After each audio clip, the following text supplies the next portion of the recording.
going to start the next chapter. We are done with derivatives, and we're going to move on to integrals. What an integral is basically the area under a curve. So if we're looking for like the first example, just to take an easier one, we want to find the distance after 3 hours. So what we're finding is distance is rate times time. Well, our rate here is 5 miles an hour. It's constant throughout the whole thing. And our time is 3 hours, so 5 times 3. Distance is rate times time, because here's our rate, 5 miles an hour after 3 hours. That's this area of this rectangle. This distance here is 3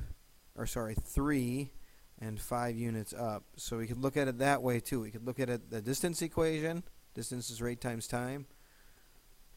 Or we could look at it graphically and say it's the area under this curve. Well, it's a rectangle, so it would be 3 times 5 to get that area. It's a little more tricky when we look at the velocity, and our velocity is changing a lot. When it's a constant velocity, it's pretty easy. But now here, well, how do we find the area of this? Well, we could split it up into a rectangle and like some kind of a semicircle, but it gets kind of complicated. So what we do is we first look at just estimating it. So we look at 12 subintervals. So we're going to look at 2 and 1, and now we're going to make little rectangles inside of here and find the area of those rectangles. If we take just 4 or 3 subintervals,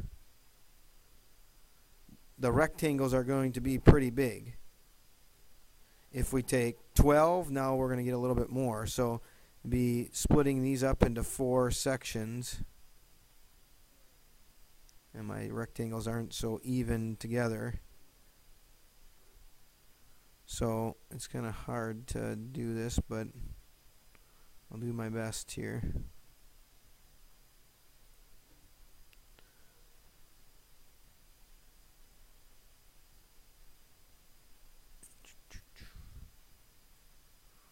So I'm just going from splitting up into 12 intervals. So I'd take 3 divided by 12 and get 0.25. So I'm going every 0.25 and going up. So this is 0.25 and then 0.5, 0.75, 1, 1.25, 1.5, 1.75, 2, and so on.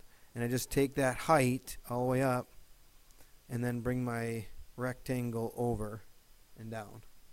So since there's 12 intervals, I got to make 12 different spots here.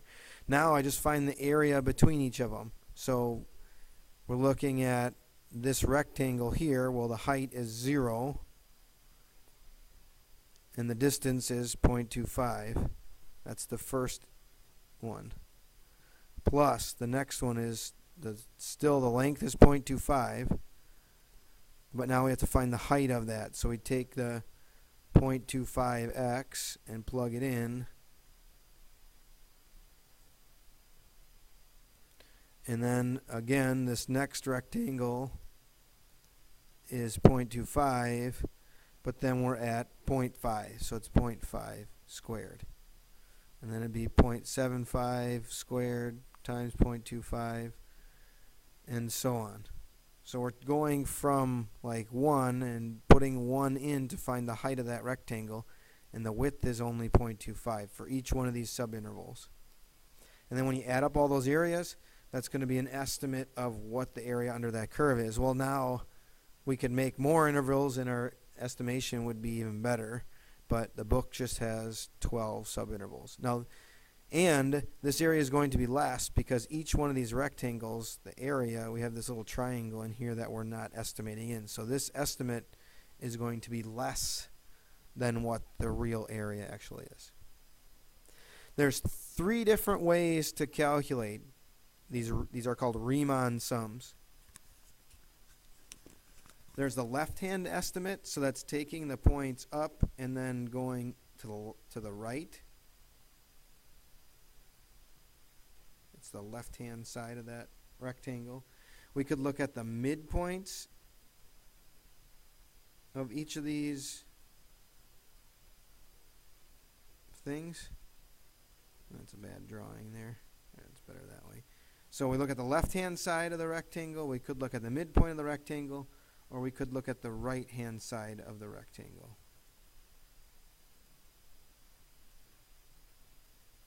Looks something like that.